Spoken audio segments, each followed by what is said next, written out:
Saudara, banjir yang menerjang Sumatera Utara, Sumatera Barat, dan juga Aceh tidak hanya membawa material lumpur, tetapi juga kita tahu dan jelas sekali terlihat membawa kayu gelondongan dalam jumlah besar. Bahkan tumpukan kayu itu menutupi salah satu dusun di wilayah Gampong Gedumbak, Langkahan Aceh Utara, dan juga menutup aliran Sungai Garoga yang melintasi desa Anggoli dan Batang Toru, Tapanuli Selatan, Sumatera Utara. Lantas sebenarnya dari mana asal ribuan batang kayu itu? Apakah berasal dari runtuhan alami atau memang benar ada keterlibatan aktivitas manusia? Kita akan bahas di pagi hari ini bersama dengan narasumber saya. Sudah hadir melalui sambungan daring Guru Besar Fakultas Kehutanan dan Lingkungan IPB University, Profesor Bambang Hero Saharjo. Selamat pagi, Prof. Bambang. Ya, selamat pagi Mbak Adisti. Ya, Prof. Bambang, saya langsung mau tanyakan saja. Kalau kita sudah melihat secara jelas visual yang ditampilkan begitu banyak sekali kayu-kayu yang kemudian hanyut bahkan menutupi ruas jalan dan juga sungai. Jadi ini benar karena memang keterlibatan aktivitas dan kerusakan hutan di sana. Baik Mbak, jadi bagi saya ini bukan hal yang baru ya. Karena dulu pernah terjadi juga kejadian di Bahorok ya, sekitar tahun 2003, di mana pada saat itu juga luap besar juga sama seperti sekarang juga, dan juga yang kasus di Mandalawangi Garut juga mirip juga, sehingga berdasarkan apa yang saya lihat begitu ya, di sana ada gelondongan yang sudah bergergaji, ada yang tanpa kulit, dan kemudian ada juga yang terangkut dengan akar-akarnya. Dan melihat kondisi di hutan ya, di kawasan hutan yang dilaporkan oleh media termasuk Kompas juga, saya sampai pada kesimpulan tidak mungkin kayu-kayu seperti itu ada tanpa aktivitas manusia. Jadi kalaupun katanya reruntuhan, mungkin itu berada di bibir jurang ya, ketika bagian atasnya itu sudah digerus gitu, sudah ditebang dan sebagainya. Tapi intinya memang itu adalah aktivitas manusia yang dikaitkan dengan kegiatan pemanfaatan kawasan hutan. Begitu Mbak. Oke, jadi secara jelas Anda mengatakan ini memang karena adanya keterlibatan aktivitas manusia dan korporasi di sana. Ya betul Mbak, jadi ada aktivitas manusia di sana, betul. Kalau kita melihat ya, Prof. Bambang, di harian Kompas yang terbit hari ini, hutan Sumatera lenyap. Bahkan hutan di Aceh, Sumatera Utara, Sumatera Barat, ini menyusut 1,2 juta hektar atau lenyap hampir 100 hektar setiap hari selama 3 dekade. Betul. Siapa yang harus bertanggung jawab, Pak? Yang pertama adalah pihak yang terkait dengan kegiatan pengelolaan itu di lapangan, gitu ya. Dan juga mereka yang mempunyai izin, ya, yang memberikan izin, ya, dan kemudian juga seperti diatur dalam Undang-Undang 18 2013, gitu ya, pejabat yang tahu pun, ya, kalau dia tidak bertindak maka itu bisa dikenakan sanksi, begitu. Kemudian saya informasikan juga, saya bulan Oktober kemarin turun ke Mentawai, begitu ya, dan melihat persoalan di lapangan. Ternyata meskipun mereka legal, katakan menggunakan PHAT begitu ya, tapi ujungnya gitu ya, itu masuk juga ke kawasan hutan. Jadi benar yang disampaikan oleh media termasuk Kompas juga, seakan-akan bahwa ada areal yang memang dilegalkan gitu ya, dijadikan tempat untuk money laundry atas aktivitas yang dilakukannya di dalam kawasan hutan seperti itu. Dan sekali lagi ya, menebang itu tidak hanya sekedar begitu kita perlu kemudian ditebang. Ada regulasi yang mengatur itu, misalnya izin penebangan kayu dan sebagainya. Prosedur itu harus dilewati, termasuk nanti setelah ditebang mau diapakan kayu itu, gitu kan ya. Kita tahu ada SPLK, kemudian ditebang ukuran seperti apa begitu, dan kemudian sisanya itu digunakan seperti apa. Nah, yang ilegal ini yang sangat mengerikan. Kita saksikan belakangan juga beberapa informasi terbaru yang langsung ditangkap itu memastikan itu, gitu. Jadi dia tidak peduli itu karena dia tidak izin ya, ilegal, maka apapun dilaksanakan. Nah, ketika ada pemicu begitu ya untuk menunjukkan perbuatan mereka di lapangan, misalnya dengan melalui hujan kemarin itu yang luar biasa, maka itu ditampakkan. Jadi sebetulnya tidak ada yang bisa disembunyikan. Begitu Mbak Adisti. Oke, kalau pertanyaan saya kemudian seperti ini, sudah separah apakah kemudian hutan kita di Sumatera? Apakah ini memang sudah terakumulasi, memang sudah bertahun-tahun lamanya? Menurut saya iya, seperti saya katakan tadi, kejadian itu sudah lama juga terjadi ya, karena beberapa kali saya menangani kasus misalnya di Taman Nasional Gunung Leuser, itu saja itu ditebang dengan diameter besar, alat berat pun masuk. Belum lagi di kawasan lindung, dia nggak pakai apa pesawat itu dan sebagainya. Saya juga ikut menangani kasus juga misalnya di Aceh, kebakaran di berbagai tempat itu di daerah apa namanya kawasan Leuser, kemudian kawasan apa konservasi di sana itu. Jadi tetap berjalan, apalagi juga khususnya di Sumatera Barat. Bolak-balik kan terjadi seperti itu, tapi ya saya kadang-kadang apa namanya agakumnya itu tidak muncul gitu ya. Ini yang menurut saya juga harus segera ditegaskan bahwa memang negara itu tidak boleh kalah berhadapan dengan para pembalap-pembalap ini, gitu Mbak. Oke, negara tidak boleh kalah begitu ya. Tapi kan kemudian kalau kita lihat ya, memang sebenarnya aturannya sudah jelas begitu ya. Ya. Soal bagaimana kemudian negara bisa memproteksi soal hutan ini, termasuk juga deforestasi. Jadi apa yang kemudian bisa dilakukan oleh pemerintah pusat saat ini? Kalau kita lihat kan untuk kemudian menghijaukan kembali saja hutan yang memang sudah rusak, butuh waktu yang cukup panjang, Pak. Betul.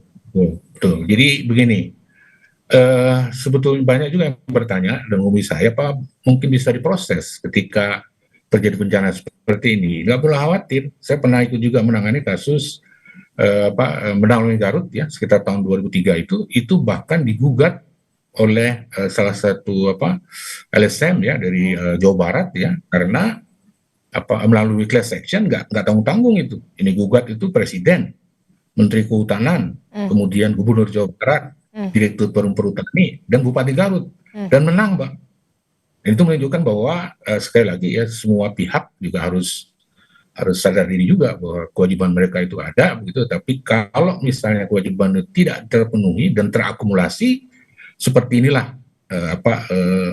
produknya gitu. Pertanyaan nakalnya kemudian adalah apakah kita harus menunggu seperti sekarang ini juga? Kemudian kita sadar bahwa perusakan sudah terjadi begitu ya dan kemudian butuh waktu. Dan satu lagi terkait dengan pemulihan itu tidak sesederhana itu, Mbak. Semua itu pasti akan melawan nanti ketika akan diproses. Maka menurut saya itu harus melalui proses persidangan. Nah, sehingga dari situlah kemudian diyakini bahwa yang bersangkutan itu nyatakan bersalah dan dia juga pada akhirnya nanti punya kewajiban untuk memulihkan. Betul sama Mbak Andisi tadi bahwa memang butuh waktu, tetapi apa boleh buat ini harus segera dilakukan gitu Mbak. Gitu Mbak Adisti. Oke, terkait dengan kita tahu kan polisi juga sudah menaikkan kasus ini ke tahap penyidikan khususnya di dugaan kasus kayu gelondongan di Tapanuli Selatan. Bagaimana pandangan Anda soal ini?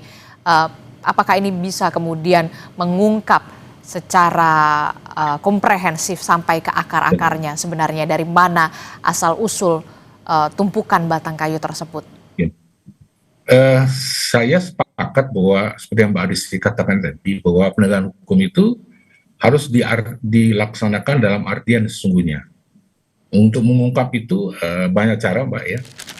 Kita bisa menggunakan mulai dari awal ya, diproses misalnya dengan melakukan pengambilan sampling begitu. Kemudian kita juga menggunakan barcode. Nah, itu bisa itu dan kemudian kita telusuri menggunakan satelit gitu ya. Itu nanti akan terdetek dari mana datangnya, begitu karena data itu ada. Dan saya mohon bahwa sejak awal ya mohon ahli itu dilibatkan. Ya ini juga kan supaya publik juga terbuka bahwa kita semata-mata berniat untuk meminta pertanggungjawaban sama ya terhadap siapa yang berada di belakang ini semua begitu. Dan itu menurut saya dibuka saja. Sehingga sama-sama termasuk juga Kompas TV juga harus memastikan bahwa proses itu memang berjalan terbuka gitu ya. Dan ahli sekali lagi semua dilibatkan gitu ya sehingga pada akhirnya kita tahu pasti apa yang sebenarnya terjadi. Tidak kemudian sebulan kemudian hilang gitu ya karena tidak ada orang lagi yang ribut gitu, tapi ini mudah-mudahan menjadi salah satu komitmen ini juga sampaikan oleh Bapak Presiden ya waktu pertemuan kemarin yang saya dengar dari beberapa liputan media. Gitu Mbak. Oke, tapi kemudian menjadi pertanyaan saya selanjutnya begini, sesulit apa sih Pak Ya. sebenarnya untuk bisa tahu ini asal-usul tumpukan kayunya ini dari mana dan siapa yang melakukan penebangan ini, korporasi mana, begitu. Apakah sesulit itu begitu? Dan butuh waktu berapa lama sebenarnya? Bisa cepat nggak sih Pak?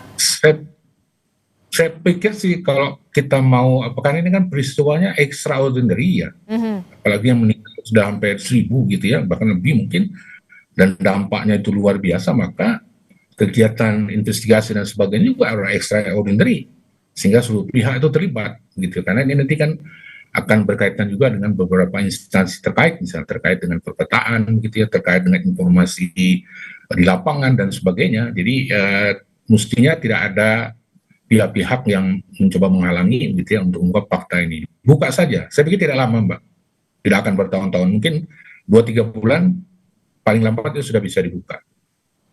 Oke, Seperti itu, jadi Mbak. menurut Anda dalam Bahkan waktu bisa lebih cepat, ya. 2 atau 3 bulan sebenarnya ini bisa dibuka atau Ya, mungkin lebih bisa cepat dari itu? Ya, saya yakin seperti itu. Oke Pak, kita membahas soal kebijakan Pak, soal aturan begitu ya, kan kita sudah tahu sudah ada aturannya dan segala macam begitu ya, untuk kalau dari Anda melihat dari kacamata Anda Prof Bambang, soal aturan yang sudah ada termasuk juga yang ada di Omnibus Law di sana, apakah ini sudah bisa mengakomodasi, dalam tanda kutip mengakomodasi untuk memproteksi adanya kerusakan lingkungan dan juga hutan di sana?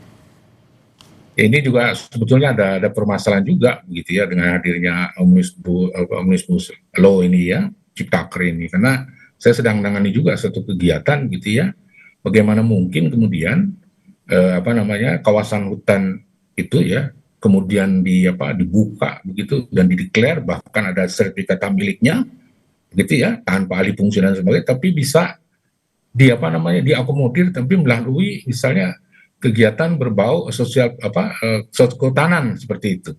Padahal itu jelas-jelas itu melanggar gitu ya. Jadi artinya mestinya seperti itu tidak ada tolerir gitu ya. Kita tegakkan aturan mainnya ada. Kasihan itu nanti penyidik dengan penuntut umum ketika mengungkap ini gitu ya, karena lagi-lagi ada polisi ini, lagi-lagi polisi ini. Nakalnya kemudian kita ini ingin melindungi apa yang rusak di depan ini atau apa gitu ya. Jadi menurut saya kita kembali saja ya ke regulasi yang ada yang sebenarnya begitu. Dengan demikian kita berharap bahwa tidak ada lagi lah halangan ke depan untuk mengungkap fakta ini. Saya rasakan itu ketika mengungkap kasus yang di Timah itu Mbak, yang 300 triliun itu. Saya menghitung 221 triliun untuk yang kerusakan lingkungan. Begitu Mbak. Oke, Prof Bambang, Anda sebagai Guru Besar Fakultas Kehutanan dan Lingkungan di IPB University, kalau saya bisa tanyakan 3 rekomendasi dari Anda untuk pemerintah untuk bisa segera menuntaskan ini semua, apa, Prof Bambang? Yang pertama itu pastikan bahwa aktivitas masyarakat gitu ya, yang terkena imbas itu saya pikir didahulukan gitu ya, karena kita banyak dengar di berita dan sebagainya gitu ya, kasihan mereka ya, sudah lama itu dan sebagainya, itu dibereskan. Itu yang pertama. Kemudian yang kedua, karena terjadi perusakan lingkungan yang extraordinary, maka seluruh pihak yang terkait dengan kerusakan ini gitu ya, baik pemberi izin dan siapapun termasuk di pemerintah daerah gitu, jadi mereka harus betul-betul terlibat dan juga harus extraordinary. Dan ketiga, ya berikan kemudian jaminan kepada masyarakat ya, masyarakat Republik Indonesia bahwa apa yang dinyatakan itu betul-betul dalam artian yang sesungguhnya, karena ya banyak juga publik yang pesimis begitu, nanti setelah tidak diberitakan lagi sebulan 2 bulan ini hilang. Saya rasa mungkin sebaiknya tuntaskan segera, apalagi ini kan pemerintah ya melalui Bapak Presiden dan pihak terkait memang sudah menyatakan seperti ini. Begitu Mbak. Oke, terakhir Pak, kalau dari kacamata Anda melihat kerusakan yang sudah terjadi di Aceh, Sumatera Utara dan juga Sumatera Barat sampai menyebabkan bencana seperti ini, butuh waktu berapa lama untuk kemudian mengembalikan hutan kita hijau kembali? Memang ini perkara berat Mbak. Itu tidak selesai dalam waktu 5-10 tahun gitu ya. Paling tidak kita berharap sekitar 25-30 tahun ya, kalau dikerjakan secara benar itu mudah-mudahan kita bisa menunjukkan hasilnya. Jadi artinya itu harus harus betul-betul dikerjakan sesuai dengan yang dibutuhkan. Apalagi pada korporasi nanti ya sudah ada di Perma 1 2023 ya tentang bagaimana proses pemulihan itu, bagaimana proses pengawasan dan sebagainya, sehingga ketika orang tidak lagi meributkan apa yang terjadi, tidak hilang gitu. Tapi betul-betul kita akan saksikan sesuai dengan kewajiban mereka. Begitu, Mbak Adisti. Oke, kita berharap semuanya bisa dituntaskan. Jangan kemudian sampai kita menjadi bangsa yang cepat lupa begitu ya. Karena kalau tadi Anda sebutkan, Prof. Bambang, butuh waktu setidaknya 25 sampai 30 tahun untuk kemudian bisa mengembalikan hutan kita menjadi hijau kembali setelah rusak dan menimbulkan bencana. Terima kasih Guru Besar Fakultas Kehutanan dan Lingkungan IPB University, Profesor Bambang Hero Saharjo telah bergabung bersama kami. Sehat selalu Bapak. Assalamualaikum. Selamat pagi. Terima kasih. Waalaikumsalam. Selamat pagi.